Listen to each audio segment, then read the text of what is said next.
Good evening and a warm welcome to all. Thank you for joining us for the third webinar of the series as a part of Zootopia 2021 Open Design Competition. The Central Zoo Authority, in collaboration with the Atal Innovation Mission, Niti Aayog, launched Zootopia 2021 in an attempt to involve the young creative minds of our nation in developing an interpretation center for an Indian zoo. The series of webinars with subject matter experts that commenced on 29th April 2021 have been planned to spread the importance of zoo design and planning in the field of architecture, planning, and design, and also communicate the need for and importance of a holistic view and a multidisciplinary approach. Today's webinar is dedicated to understanding the fundamentals of interpretation programs and the principles of zoo design. Both the topics are closely linked. Exhibits are an integral part of the education landscape in a zoo. The topics covered today will bring forth the philosophy of interpretation in a zoological setting, the aim being to reveal meanings and relationships through the use of experience rather than communicating only factual information. Interpretation is not teaching, but a journey of adventure. We have two eminent speakers for the session today.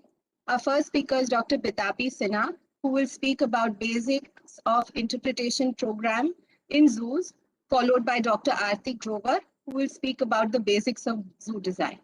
To start the session, I'd like to invite Dr. Bitapi Sinha.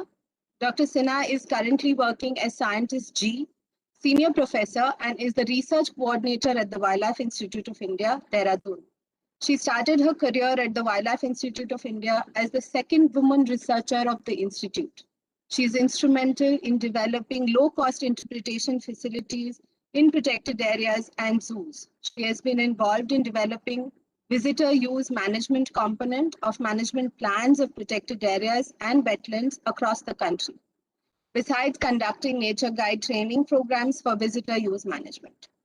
She has undertaken research on understanding the attitudes of tourists and benefits of wildlife tourism to the community living around protected areas. She has the distinction of being the first to have a PhD on nature interpretation in the country.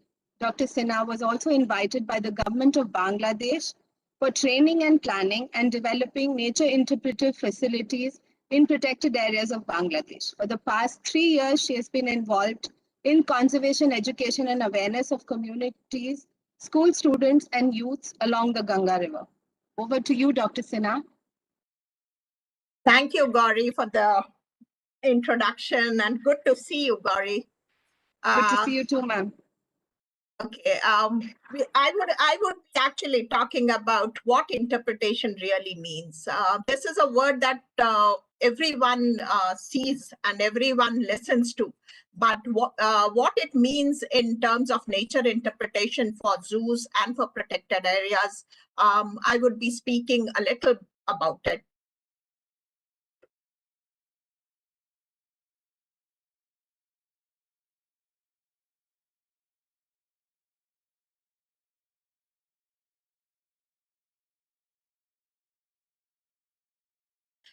Can you see it?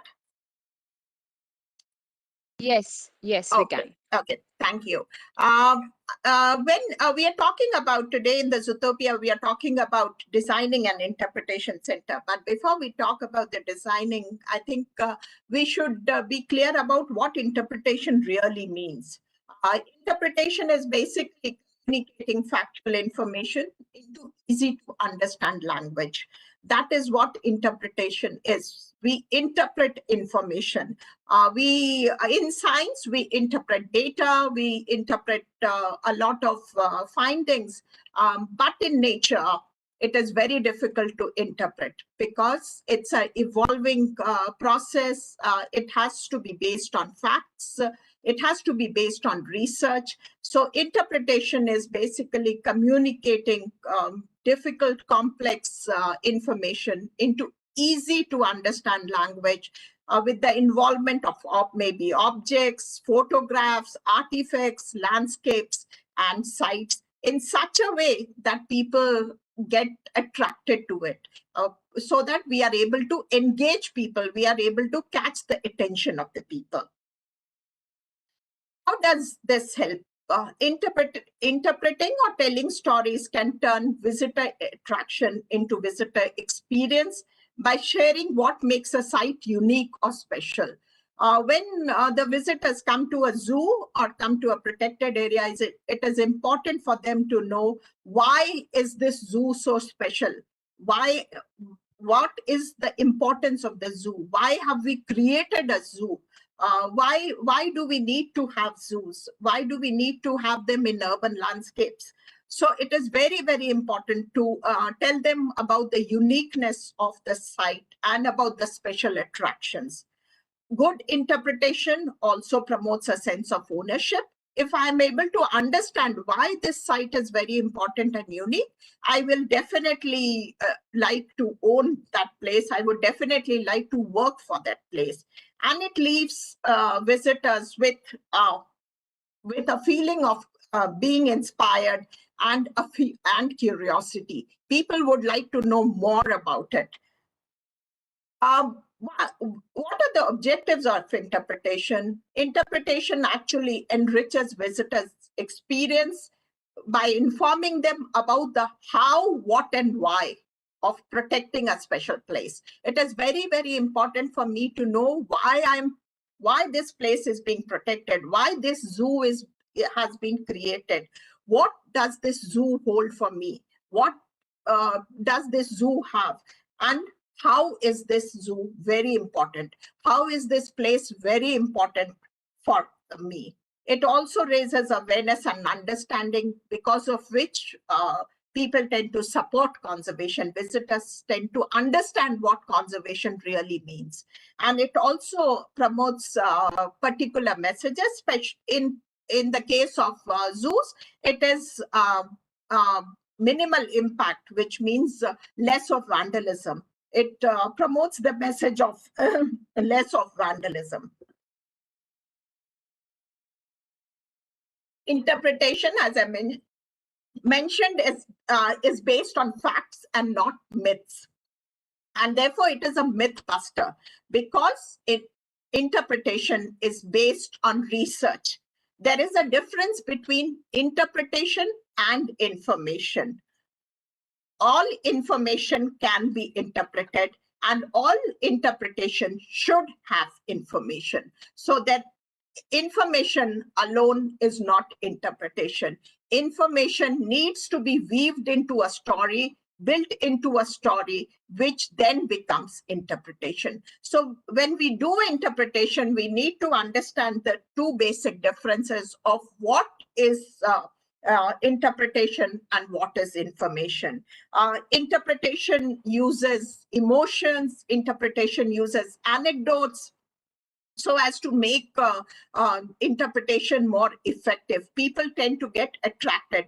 This is a lovely signage which I always refer to. This is in Tadoba Tiger Reserve, and it is close to the Tadoba Lake, where they have a serious problem of people going swimming into that lake.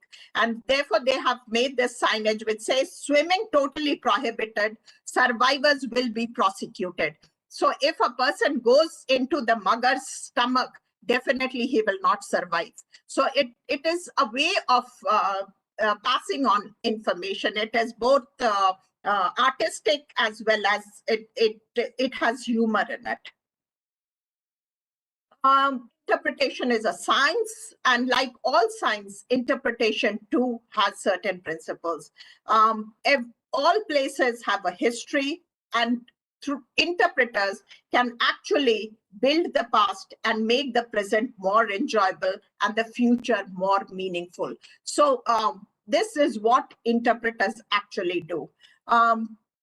If anyone is starting a career in interpretation, then the first book, which is a Bible for interpreters, is Interpreting Our Heritage by Freeman Tilden. Tilden has given certain principles, and the first principle is any interpretation that does not somehow relate to what is being displayed or described to something within the personality or experience of the visitor, it will be sterile. Which means if I cannot relate to what I am seeing, to what I am being told, to what is being interpreted, then I will not take the message back home. When we talk of termite, the first thing that comes to our mind is the termites that eat away wood. But for interpreters, termite also talks about a healthy ecosystem, a healthy forest system. The second principle which Freeman Telden gave is every interpretation is an art, and every material presented, scientific or historic, can be done through an art. And art to some degree is teachable. You can see a beautiful bird model which has been done by twigs, fallen twigs, and this is an art. This is an art through which they have made these birds. This is a lovely quote which says, "A blind man was begging on the street with a board. I am blind, help."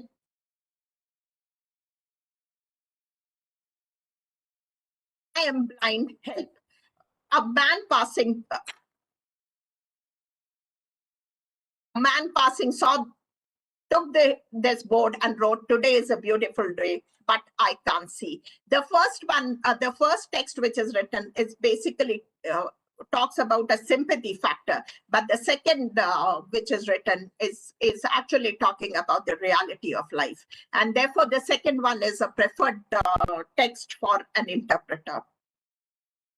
Interpretation should aim to present a whole rather than any part or any phase. The picture that you see here is of the wild ass. Now, if I say it's a wild ass picture and I leave it there, it does not mean anything. But what is important for me to, as an interpreter, to let you know is where are wild asses found, how many wild asses are there in the in the wild, whether we find them in India or we do not find them in India. So all these information we have to talk about and present as a whole rather than just a part of it. Also where this picture was taken, which is this water that you see, which are the birds that you see. So you have to present a whole rather than just say, a part of it. The chief aim of interpretation is not instruction but provocation. If an exhibit interprets many animals that live in dead trees, it might inspire visitors to take a closer look at the dead trees they see in the park. So it is very important that we provoke people. We do not want to satisfy by teaching too many things, but we want to awaken people's curiosity. And if there is some flammable stuff, it will definitely catch fire. So if the story is enjoyable, if the story is very catchy, then people will tend to remember it. It is said that music to the ears. So interpretation also at times is music to the ears. Information as such is not interpretation. It is a revelation based upon information, but they are entirely different things. I just talked about it in detail. Interpretation addressed to children, because in the zoos, there's a large number of children who come to the zoo. I was in Mysore Zoo a couple of years ago, and when I was going around the zoo, I saw a lot of school children, a lot of school groups, a lot of college youths who had come to the zoo, and a lot of little kids who had come with their parents to the zoo. And if we do interpretation, I think this is one category of visitors that we need to remember when we are doing interpretation. For them, the 5 things: see, touch, taste, hear, and smell is what matters. And they will be able to learn by experiencing these. So interpretation for adults is not interpretation for children. Interpretation for children has to be very different. Coming to a visitor center or an interpretation center, these are two entirely different things. A visitor center is where visitors can get information on the area's attraction, maps, and other tourism-related information, whereas an interpretation center is an institution for dissemination of knowledge of natural or cultural heritage. So the zoos can have both. It can have a visitor center also. It can have an interpretation center also. In the scale of magnitude, a visitor center is much smaller than an interpretation center. What do we do in an interpretation center? We actually bring outdoors indoors. This is a fall known as the Multan Moha Fall in Portland, Oregon. This fall is at a height, and it is very steep as well as slippery. So parents with little ones or adults who cannot walk cannot reach up to the Multan Moha Fall. So for them, a visitor center has been created at the base of the Multan Moha Falls. So this replicates what is outdoors into indoors. So that is what we do in an interpretation center. There are certain location criteria for interpretation center. It should have visitor access, should be easily accessible. The picture that you see here is from an interpretation center which has been created in the Teknaf Game Reserve in Cox's Bazar in Bangladesh, very close to the Myanmar border. And because there are a lot of old people who come to this interpretation center, and therefore the ramp has been created for the wheelchair, for special need people to come to the interpretation center, as well as for those who with small kids who can actually walk up comfortably and see the surrounds from the interpretation center. It has to be accessible. It should there should be sufficient and suitable space. In India, our major problem is we create the building and then we do the interpretation. But if we do interpretation, the basic principle of doing it is first build an interpretation plan and then design the interpretation center. But in our country, we actually build the building and then we try to fit in the interpretation there. Sometimes it becomes a little difficult. Now, I'll give you examples of some of the buildings that I have worked with. This is an interpretation center in the Panna Tiger Reserve. This was a PWD guest house on the banks of the Cane River, which was renovated into an interpretation center. So you see an before and after picture of the building, and it has been named Karnavati. People identify things by names, and therefore I prefer to name an interpretation center. Always when I work on an interpreter program, I name the center. So this is named Karnavati. Karnavati is the old name of the Cane River. So it was earlier known as the Karnavati River, but because the Britishers could not pronounce it, so they changed it to Cane River. So this is the interpretation center in Panna Tiger Reserve. This is an interpretation center in Sarnath and Varanasi. This talks about the heritage of the Ganga River. This was an SDO's residence in the Turtle Rescue and Rehabilitation Center, which we renovated into an interpretation center. And we named it Ganga Darpan. Darpan means mirror. And this center is actually a mirror of the beauty of the Ganga River. We always talk of the Ganga River as polluted, dirty, not very good. But Ganga definitely has some beauty in it. And for the visitors, we do not want to spread negative messages, but we want to spread positive messages. And therefore, we talked about the beauty of the Ganga in the Ganga Darpan Interpretation Center. This is called Anubhuti. This is in the Kanpur Zoological Park. This building has a history of its own. It is a more than 100-year-old building. It is the heritage building known as Allen building. This is Kanpur Zoo is known as the Allen Forest, and this is the building that Sir George Burney Allen used to live in. And this building has been created into an interpretation center. And the reason why we called it Anubhuti is basically experiencing the heritage, the rich heritage of both the building as well as the biodiversity. Then there are certain other building designs. This is a souvenir shop in the Periyar Tiger Reserve, and it is shaped as a turtle. It's very, very attractive, and people definitely want to come and have a look at it and want to experience this building. Then the first picture that you see is the building which is in the shape of a fairy's leaf monkey.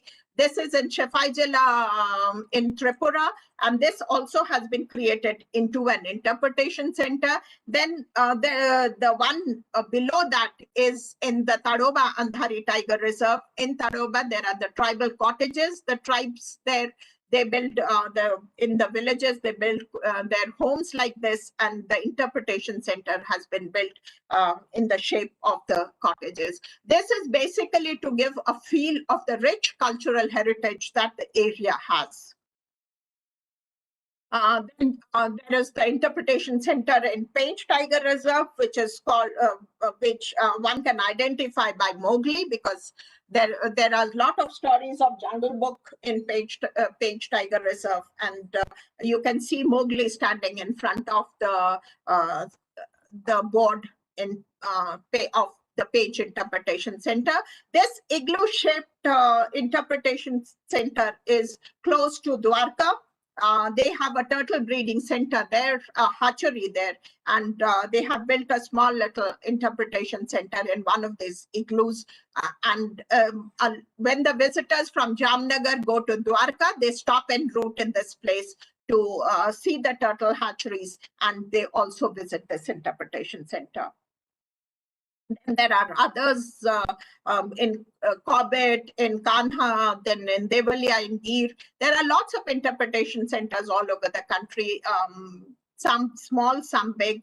Some have unique characteristics to them. Some are beautifully designed. Some talk about the local heritage and architecture also.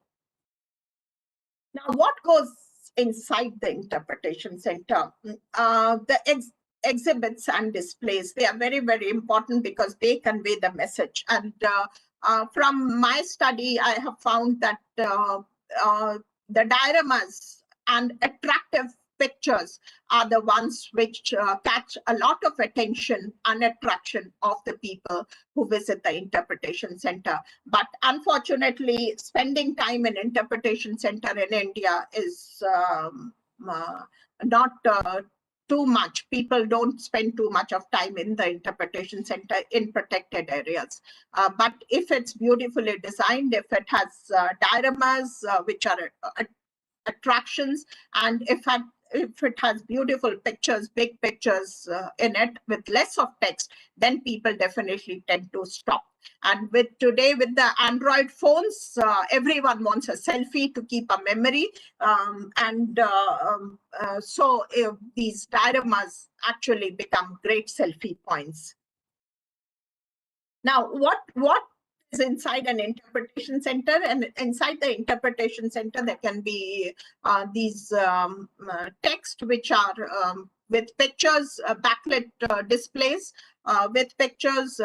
People can actually see the pictures, read the text. It is good if we can do bilingual text, because one in the vernacular language and the other in English, so that the visitors can actually read. And for visitors who cannot read, the pictures themselves should convey a message. Apart from that, it is also the color scheme that you use in an interpretation center.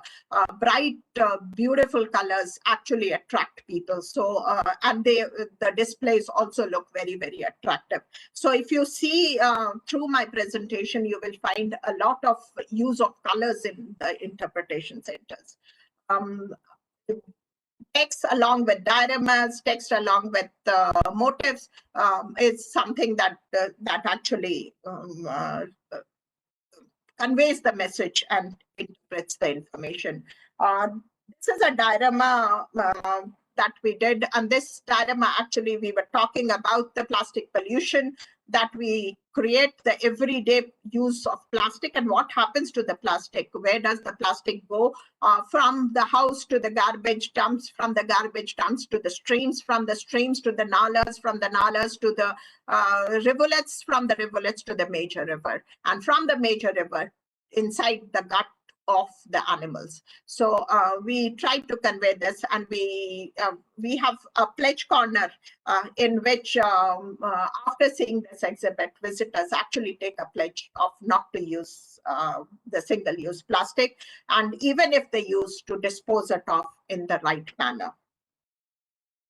Dioramas, as I mentioned, actually attracts a lot of visitors, and people tend to take selfies, and it becomes the DP, or it is posted on the Facebook, and that is how information is spread, and it works as a communication medium. So a well-made diorama, a beautifully made diorama which is conveying the message, actually attracts a lot of visitor attention. You can see a lot of dioramas, different types of dioramas that one can actually think or plan accordingly. Dioramas along with text is also something that one can think about when while doing an interpretation center. It is very, very important for us to convey the messages in the right way, to convey the messages based on facts, not to make it very attractive. We need to actually know some of the ecology of the species. We need to know some basic significance of that particular species, and also its habitat, its behavior. And if we can depict all those things through the dioramas, it becomes very, very attractive for the visitors. This is a diorama on the biodiversity of the river Ganga, and it has the skimmer which is flying. It has the dolphin which is there. There are otters there. Behind it, you can see the saras. So there is a lot of ways that you can actually depict in biodiversity. Also, when, as I mentioned, with children especially, love to fiddle with things, love to touch things, love to press things, and for them, interactive exhibits are a very good way of passing on information. And this is a bird call exhibit where visitors can actually press the button of the bird whose calls they would love to listen to. This is another way of doing it. This is a bird and a beak and feet exhibit that we did, and it depicts the feet of the bird and it depicts the beak of the bird, and it explains the significance of the beak and the feet. There are certain checklists for a sustainable building design. I think Madam Aarti would be talking about more in detail about these building designs, but I would like to just mention that it is very, very important that we see the climate of the area, the temperature of the area, the sun side, the wind side, the moisture, the vegetation in that area, the hydrology of the area, also the pests and the wildlife. I have had experiences of the termites actually eating away the exhibits in a year or so. So we had to redo those exhibits, and we had to get the building pest controlled, and so we have to see to all these things when we are actually doing designing an interpretation center. So if it is already a built interpretation center, even then you have to actually look into these things, these aspects before you put up the displays. So in case you need to close down some windows, in case you need to open some windows, in case you need to get the fresh air in. If it's too hot, then you need to do some roofing, because power, you cannot rely on power. If there is power shortage, then you need a backup for the power. So you need to build in for the generators, and all those things has to be taken care of in a built up space. But if you are building a new building altogether, then keeping these things in mind and building the structure, that it would be very helpful. Through interpretation, understanding, through understanding, appreciation, and through appreciation, it is the protection. If I understand, I will appreciate. If I appreciate, I will definitely protect, because I know my well-being depends on these things. So I know my well-being depends on the resources that is there. So that is all that I have to talk about today. Thank you very much. And if there are any questions, I'll be happy to answer. Thank you very much, ma'am. We'll take questions at the end of the session, Sure. if you permit. So Sure. thank you very, very much. You've explained the how, what, and why of interpretation beautifully and with such wonderful examples. And I'm sure this will be of value for designing interpretation centers, understanding the philosophy for zoos across India. Thank you very much again. I will now invite Dr. Aarti Grover, our second speaker for the evening.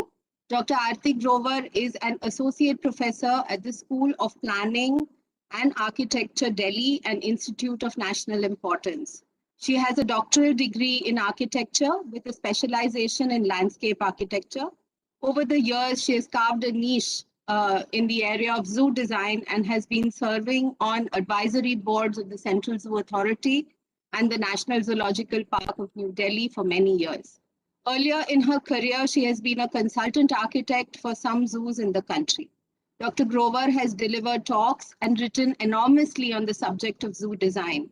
She has been a resource person for training programs for zoo officials and an expert in specialized committees concerning zoo design. Over to you, Dr. Grover.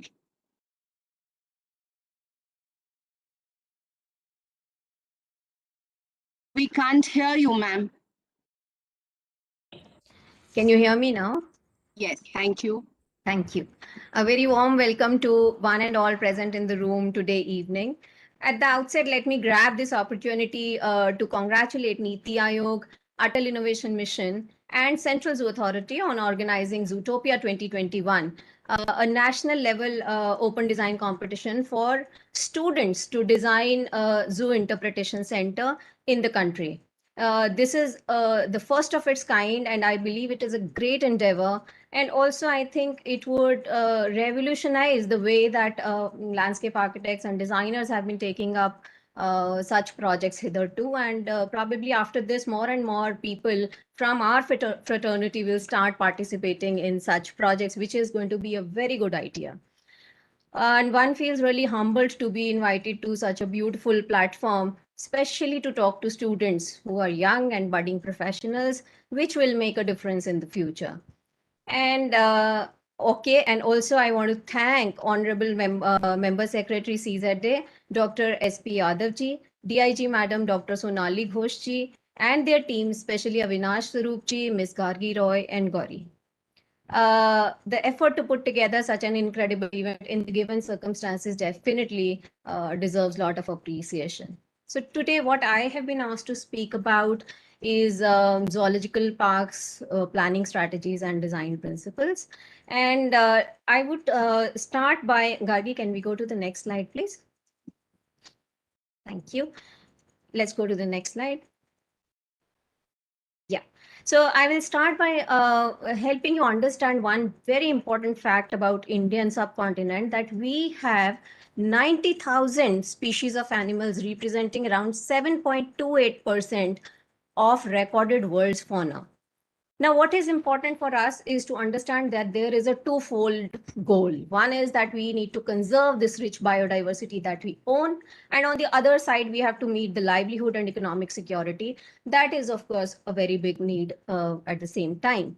Now, how do you balance that? That is the gist, that is the whole question. Let's go to the next slide. Thank you. The growing awareness for nature and wildlife conservation has made zoos a very popular destination today. Estimates indicate that around 10% of the world's population visits zoos every year. And in India, there are 350 animal collections which are visited by more than 50 million people annually. So that's a really big deal.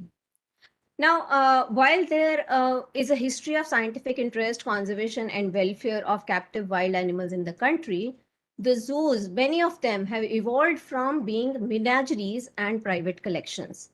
And most zoos, until the last 2 decades, have been actually set up mainly for entertainment and recreation.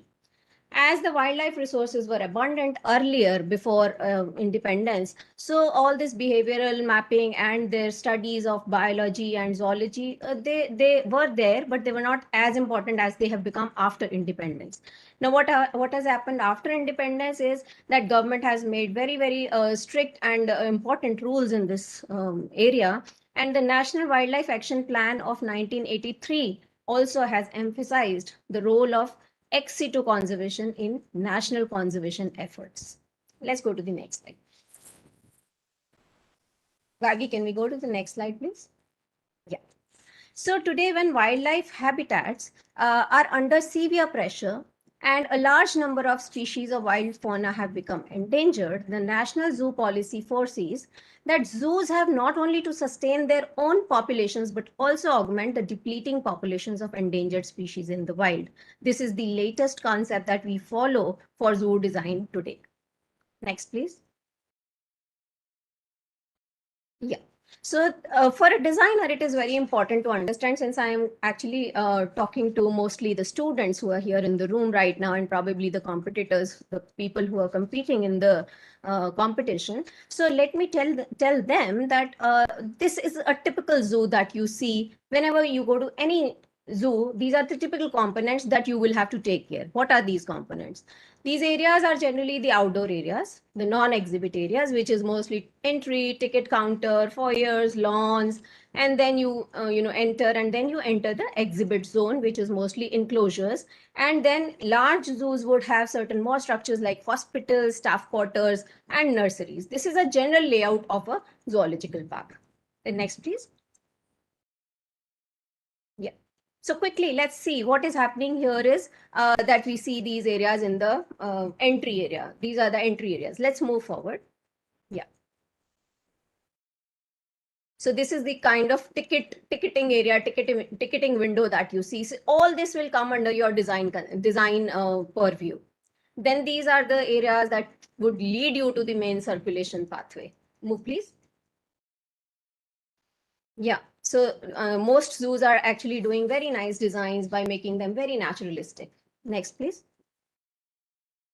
Now, one very important thing, since most of us may be architects and some of us may be landscape architects, like you design a museum, and you know that in a museum, circulation is the key. If circulation is designed well, the museum will work well. Similarly, in a zoo, because this also is an exhibit area, the circulation means everything. If there has to be a very clear-cut hierarchy of circulation. So generally in well-designed zoos, you will find that there would be a primary loop, then there would be secondary pathways, tertiary pathways, and then there can be toy train pathways, trails, or battery operated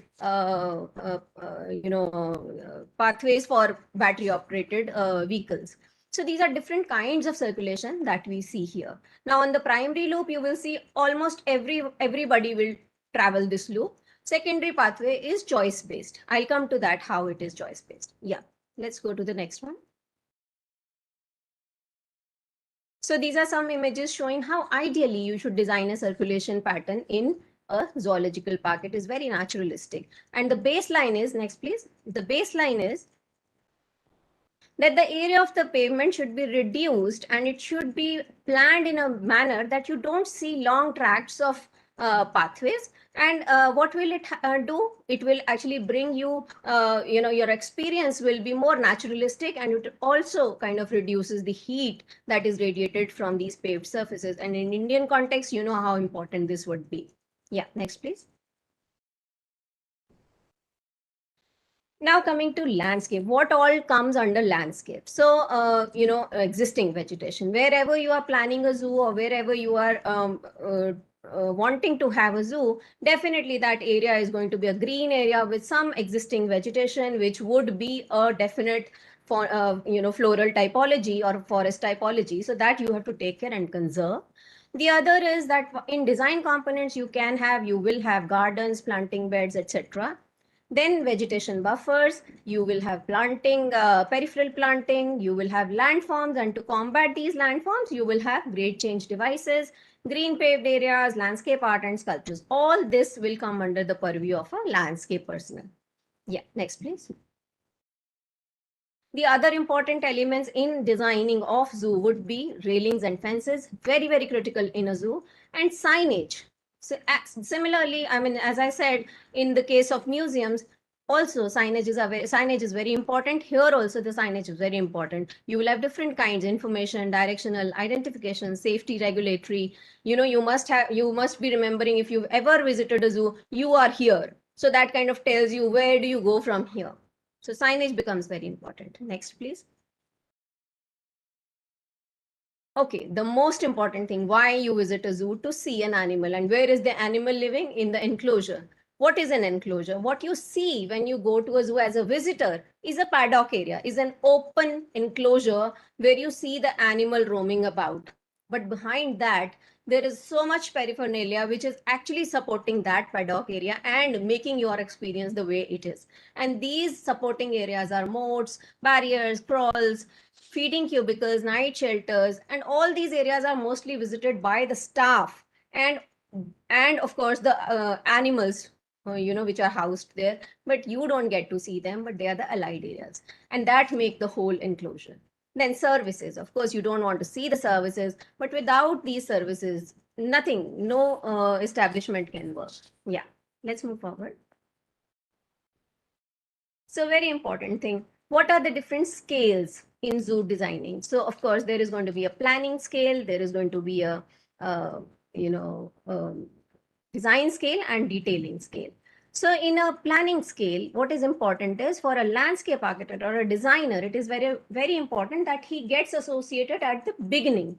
And when he gets associated at the beginning, it is important that he helps the authorities to choose the best site for the zoo in the master plan of that city. You know why it is important? Because if the site is well chosen, half the battle is won. Half the issues that would arise because of a wrong choice of site, you will make sure that they are not there anymore. What is next is important is to look at the context studies. What is the surrounding area? What is the connectivity? How is that zoo accessible? So all these are general things that we also do in any other landscape exercise that we take of this scale. Then, of course, another important thing is natural system analysis. See, wherever you are doing anything, what is important to look at is what is the existing land profile, hydrological pattern, and the vegetation that is existing on the site. How do you incorporate that into your design? Because we believe in least intervention, in least disturbance. Then, of course, developing the comprehensive landscape plan by appropriate site planning, which I'll be dealing in the next slides. Then, design of non-exhibit areas and enclosures, keeping in mind CZA norms. See, at CZA, we have developed norms for almost everything, which are the minimum norms. So how much should be the size of the enclosures, how much should be the size of the crawl, everything is determined by CZA. You have to abide by those rules and do your work accordingly. Then enrichment and viewing experience. And of course, as I said, services and utilities also become very important. Next, please. So what are the considerations for zoo design? the main considerations for zoo design are master plan regulations, CZA norms, organizational themes, and latest viewing concepts. Next, please. So when I say master plan regulations, I mean that if the zoo site falls within the urban limits of an area which is controlled by master plan regulations, it becomes incumbent on the designer to make sure that he follows the statutory mandate. That is very important. And of course, sometimes your zoo might fall into some ownerships that you will have to resolve. Yeah, next, please. Now, organizational themes. What is an organizational theme? So, by definition, the successful synthesis of development goals, which are what? Which are recreation, education, conservation, and research, with existing site conditions, including the animal collection, requires the establishment of an organizational concept that spatially defines and organizes and integrates the many faunal typologies that you have. What is important to connect that is a very well-defined circulation system. In generally in zoos and mostly in India, you find these three, not really three, but the top one mostly, but others are also very important and followed in zoos world over. Taxonomic organizational concept. Now, taxonomic is where the concept is based on taxonomic approach, which means you keep carnivores, you keep primates, then maybe birds, ungulates, reptiles, and mammals separately by taxonomy. Now, this zoo geographic approach depends upon natural geographic regions. Which place does the animal belong to? And the third one, which is bioclimatic organizational concept, which is very common in the global zoos these days, is where you are treating or analyzing the world environments from an ecosystem point of view, which means that you are looking at the habit and habitat. That is something which is very, probably one of the best ways to do a organizational thing. Yeah, next, please. Yeah, and latest viewing concepts. See, you're going to design something, so definitely you need to know the state of the art practices, what people are doing, what other countries are doing. So these latest viewing concepts that one sees in the zoos world over are these. Let's move forward, please. So the first one is Hagenbeck theory of panoramic views. Now, Hagenbeck theory of panoramic views states that that the zoo enclosures or the enclosures should be such that they give a feeling or an experience of the natural habitat. So whatever you create in, around, behind, and in the enclosure should look very naturalistic and should be governed from the habitat of the animal that you are displaying there. Theory of immersion is quite obvious. What I'm saying here is that there is a feeling of getting immersed into that habitat. Then animal exhibit design theory. This theory suggests that every, the enclosure should have a foreground, middle ground, and a background to give that sense of how this animal generally lives in the wild. Then convergence theory. This is a very important theory, and that is something that we follow these days, that a zoo should not look like a zoo, but like a natural sanctuary, which means that the environment should be very free flowing. You may not realize that there are barriers, but there would be barriers because animals are being kept in captivity, but you should not realize as a visitor. Let's move forward. Some more are viewing through glass barrier, piano string barriers, underwater viewing, and vegetative barrier. These are some other common and new practices that we are seeing in world over zoos these days. Yeah, we can move forward. All right, so now this is the, what are the basic sequential process? How do you go about designing a zoo as a designer, as a landscape architect, or as an architect? So, the first thing is, before designing, the first thing, of course, would be to collect data on whatever aspects you need to. So what are those aspects? The aspects are primarily history of the site. You need to know what has been happening on the site. Topography, which means land-related, landforms-related data. Then geology and soils, hydrology, climatic conditions, vegetation, existing structures at site. You have to record everything that is happening there.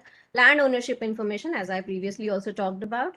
master plan regulation, and monuments, heritage, and structures within. This is very important. Of late, I remember that in Delhi Zoo, Azimganj Sarai, was discovered, and then Aga Khan Trust is doing some work on it. And there has been long deliberations on how to enter that. Would the zoo, some part of it lies in the zoo property. So we've been having discussions on that. So this becomes sometimes very important and critical. Yeah, let's move to the next slide. Yeah. So as I said, the first thing is going to be literature data collection and literature survey, understanding the regional context, existing natural features and resources, and then site planning, in which again site analysis becomes important, making up of comprehensive landscape scheme, designing of independent individual areas, and then landscape detailing. Yeah, move forward, please. So in literature survey, what do you do? As I previously said, prevalent trends in zoo planning, you would of course learn about them. You will find out what are the objectives of modern zoos. And as I just told, that conservation has become the primary objective, although animal welfare, recreation, education, and research also make big part of these objectives. Then master plan development guidelines. How do you really evaluate the site, choose a site, where do you put your parking and all that. Then exhibit viewing guidelines, which we just talked about, organizational themes we just talked about, and study of the fauna, birds and butterflies, etc., which you are going to house in that zoo. Yeah, next please. So understanding the regional context, one has understood that we need to know where we are locating the zoo, what are the accessibility things, and what is going to happen around it, what are the ecotourism projects that would be coming, which links would it kind of, would it fall onto, and all that. Yeah, next please. Okay, one very important thing, that there should be no mismatch between the land use and the environment. See, a zoo, when it would be developed, of course, there would be some intervention required, but that intervention should be such that the picture remains very close to the original. You do not do so much intervention that the whole phase or the whole ecology of that area is disturbed. Let's move forward. Now, this is the most critical slide for me. What do you do in site planning with respect to zoos? So first, carefully selecting and analyzing the site, then generating land use plans, organizing vehicular and pedestrian circulation according to your organizational theme, developing visual forms and material concepts, readjusting the landforms by grading to facilitate the proposed activities, ensuring proper drainage, and to make decisions about the resources. Next, please. Okay, coming to the details. Now we have understood the planning, we have understood the design related aspects, and now I'm coming to talk about the detailing part of it. So the first thing is the functional organization of a zoo. See, in any zoo, it has to be a unity in design. Whatever you design, the part and whole both have to connect. They have to look part of one larger scheme. That is very important. One space has to flow into the other. So this kind of functional organization is very important. Let's move further.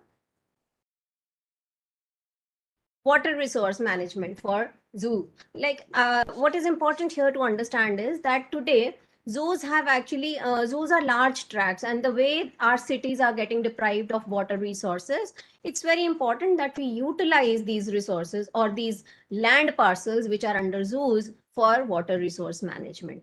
Yeah, we can go to the next one. Visitor animal interface. See, this is something that we have been talking at CZA for years now. And it is very important that if you see this sketch, you will realize that there is a main pathway and then there is a tertiary pathway that is taking you to the enclosure. Now, it's very important that you want to see the animal behaving in its natural, behavior. If many people at one time will go and see the animal, he will get intimidated. So it's very important that you create small niches, small places from where only a certain amount of people are allowed at one point of time to go and see the animal, so that the animal can display its most natural behavior. Yeah. Next, please. Yeah. Okay, coming to the a very, very important part of it is enclosure enrichment.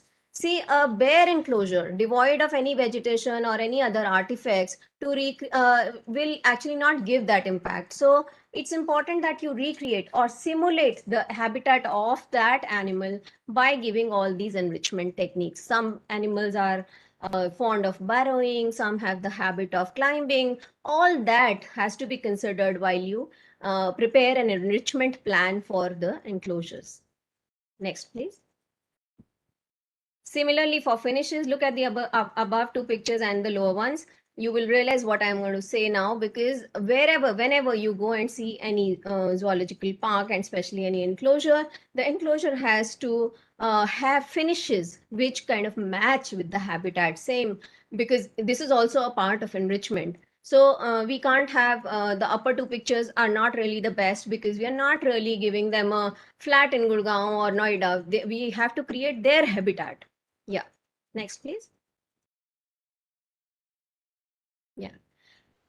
Now, another very important thing is barriers. Now, how do you design barriers? Of course, one is that they have to be naturalistic. The other thing is that we have to take care of the fact that most stakeholders have their own specific needs, and we know that the favorite the children actually have this zoo visits are their favorite spots. So we find a lot of school kids and kids moving around in the zoos. Are our barriers really designed to help them view the animal correctly? So that's very important. The height, the dimension, the finishes of the barriers, the distance from you to the animal, everything is very important, which is under, of course, in CZA we have developed norms for everything. Only thing is, while you are designing for the competition and otherwise, you have to go through those rules. Yeah. Next, please.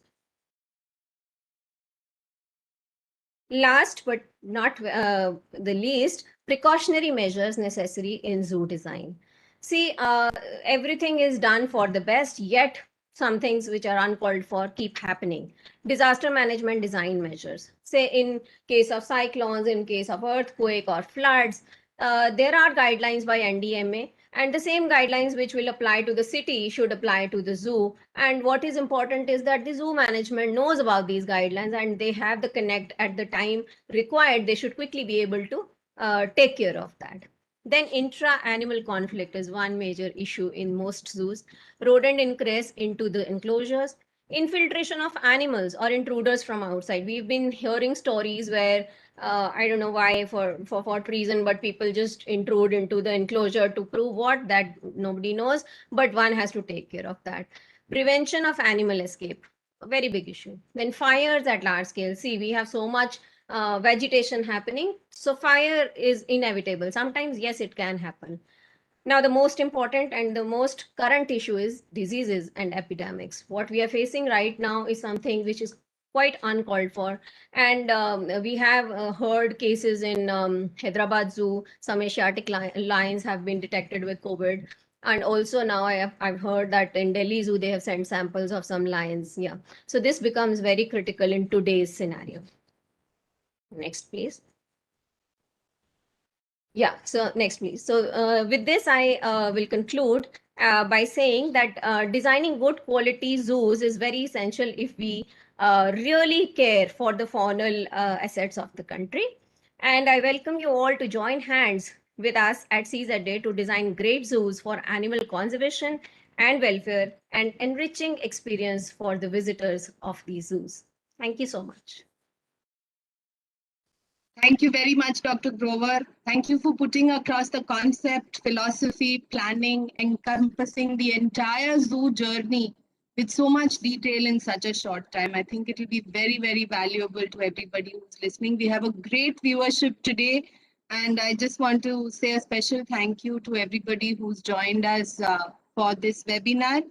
I'd like to open the platform for questions. Dr. Sinha, I'm going to address the first couple of questions to you, if that is all right. Yes, please. Thank you. So the first question is, how can interpretation be dynamic? It is felt that once zoos have installations in the interpretation center, it is difficult to change them over the years. So do you feel a time has come to make it mandatory for education plans, educationists for interpretation centers, having more dynamic designs? How should a zoo approach this issue? See, it's a very valuable question and something that I also keep talking about, because if the reason that it is not dynamic is basically we do not have enough funds for interpretation. Interpretation is not taken something as a very, very important component of the zoo. In fact, even education, how many zoos in India have education officers? Very few zoos have that. So to make it more dynamic, I think if we restrict ourselves to not building up infrastructures which are very, very costly, set up interpretation centers which are very, very costly, and which takes a lot of money to actually manage them or change them. There are different mediums in which you can make dynamic exhibits, very, very cost effective, which can be done even in-house now. Technology is available of doing it in-house. That is more advisable rather than building an interpretation center, which costs a lot of money. So I believe in developing low-cost interpretive facilities, which are very, very locally designed, locally made. At times, I feel very sad when there is an exhibit and it displays "sorry" out of order, because there's no budget to replace that exhibit. So I feel really bad, but that's the truth of. But I'm sure the young minds which are listening to us today, I think they will actually think of something which is more cost effective and which is dynamic, because in today's world, we never knew of COVID. All of a sudden, we are now doing it this way. It would have been an offline session had it been right time. So things change so fast, and I won't be surprised if very soon we'll have virtual interpretation centers. So it's things are changing. Even in zoos, exhibits might change. Animals might change. So you need to replace the exhibits in the interpretation center. So there are facilities, there are ways, there are methods in which you can really make them dynamic.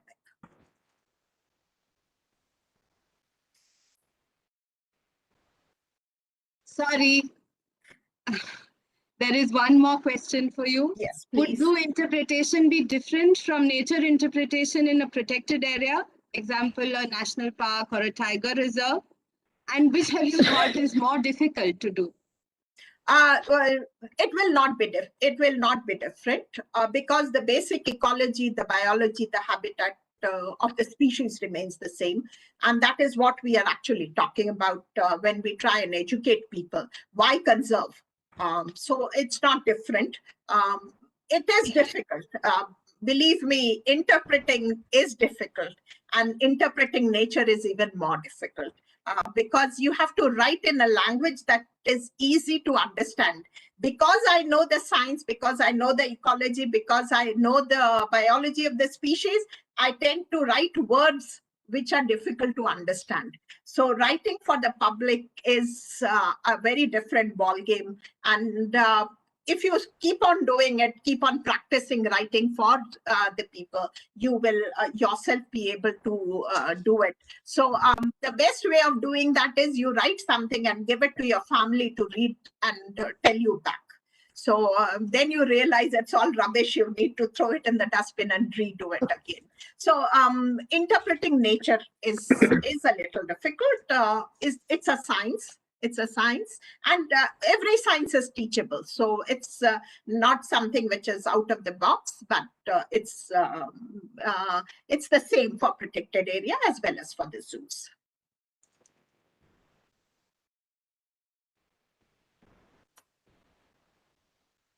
Thank you very much. I saw Ganga Darpan come up, and I've actually watched this interpretation center come to life. So I know it's been a wonderful experience. Thank you very much.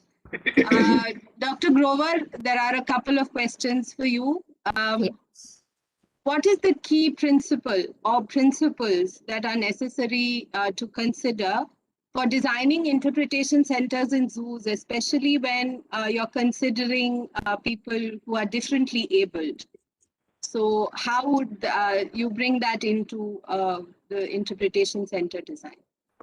See, the best thing that the era that we live in is, with COVID, the other things that we have is a very well developed technology these days. So there are, very efficient systems of displaying and interpretation which are available today. Even what Dr. Sinha has just said, I would like to add to that, that today many zoos in the given situation have started to give you an online round in their zoos, which was never, we had never imagined that we will go to a zoo on our laptops. So there are methods and systems available for everything today. Okay. What do you see as career opportunities for young architecture graduates who'd like to make a career in nature interpretation? What would you advise them? Yeah, this is something which, of course, we generally keep talking in our college also. See, I'll say 2-3 things about it. One is that, as I said in the beginning when I started my presentation, that it is a very happy situation that we are talking about zoo designing on a large platform where we have multidisciplinary disciplinary approach, and we have people who are architects, who are designers, who are landscape professionals, who are scientists, who are also interpretation experts, which means that we have to understand the fact that zoo design is a very complex area of concern, area of working, which means that no one discipline can actually take care of all of that. So what we are actually looking at is making of multidisciplinary teams, wherein we have a biologist, we have a horticulturist, we have a landscape person, we also need an architect, we also need services experts. So there is a scope for everyone to participate in this game. Now, who is going to lead the team? That is the big question. Who leads the team? See, as far as my knowledge goes, we cannot actually say who can lead the team, but a person who has the knowledge of designing, of course, that is the whole idea. The designing part of it, the horticulture part of it, and a little knowledge of how the animals' habitats are, he can lead the team. He can be an architect, he can be a landscape architect too. I don't mind even an architect taking lead, but he has to be a sensitive architect who has done such work.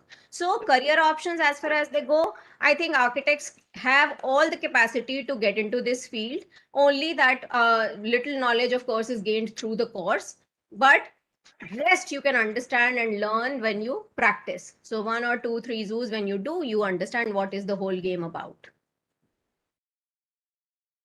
Thank you very much, ma'am. Dr. Sinha, ma'am, would you like to say Yes. something? Yes, I think the people wanted to know how architects can join as interpreters or professionals in interpretation. Today, there is definitely a big scope for architects to become interpretation professionals. Basically, because building is not something that is our forte, and in already a built-up space to design exhibits, it's even more difficult for us. So we also seek the help of architects to actually optimize the space, to optimize the building efficiency, to optimize the to also to look into the color schemes, to look into the size aspect, to look into the dimensions. So we also take the help of the architects, and it's a teamwork.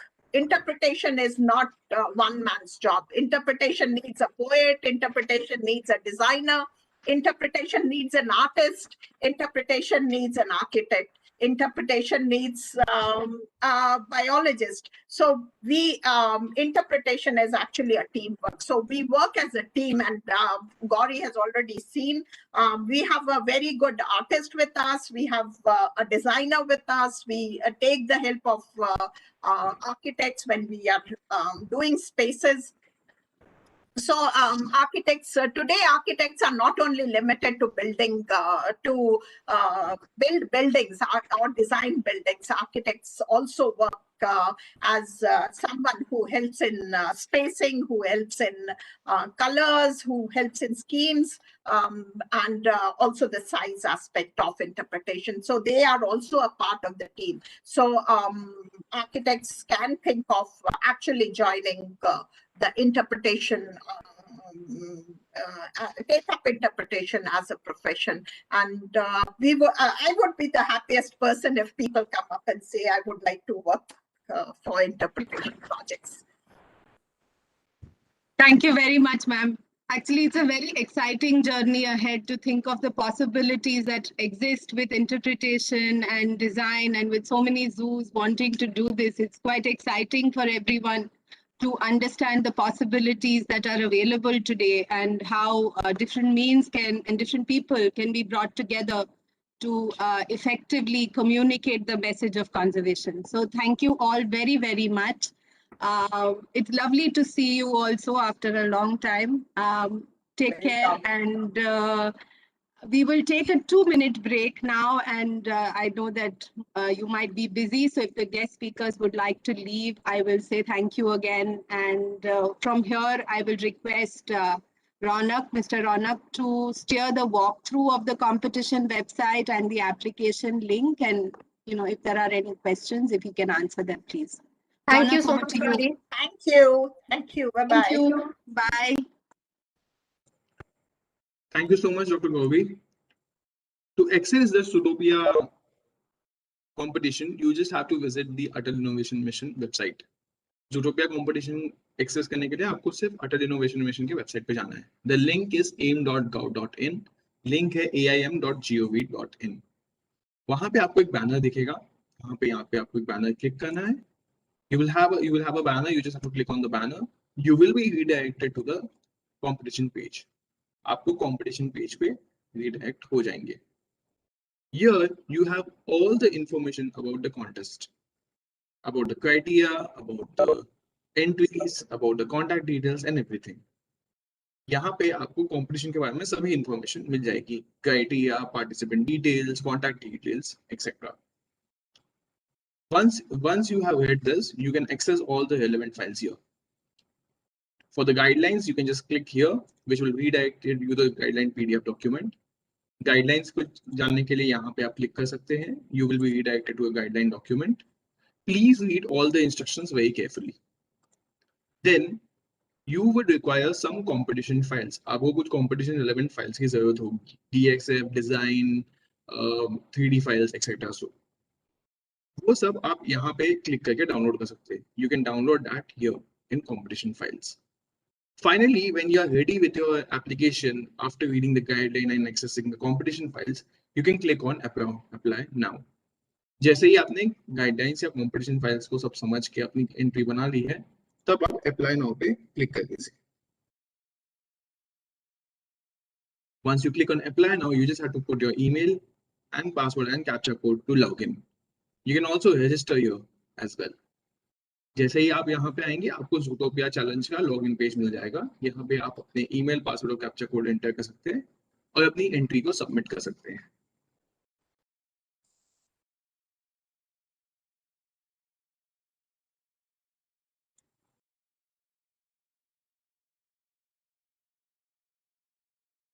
I'll just quickly walk you through again. You have a page. You have the aim.gov.in web page. You click on the banner. You will get an access to the Zootopia page. You have all the resources here. And finally, when you are ready, you can click on apply now. And you will be redirected to the competition entry page. Here, you will submit your entry and voila, you'll get a confirmation soon after your entry is submitted. Thank you so much, and over to you, Ms. Gauri. Thank you very much. This brings us to the end of today's webinar session. I'd again like to thank everyone who has joined us, and hopefully this has been of value to everyone. We look forward to you all logging in again for our next session, which will be on the 13th. Please follow us on the website. Thank you very much and have a very good evening, everyone. Thank you.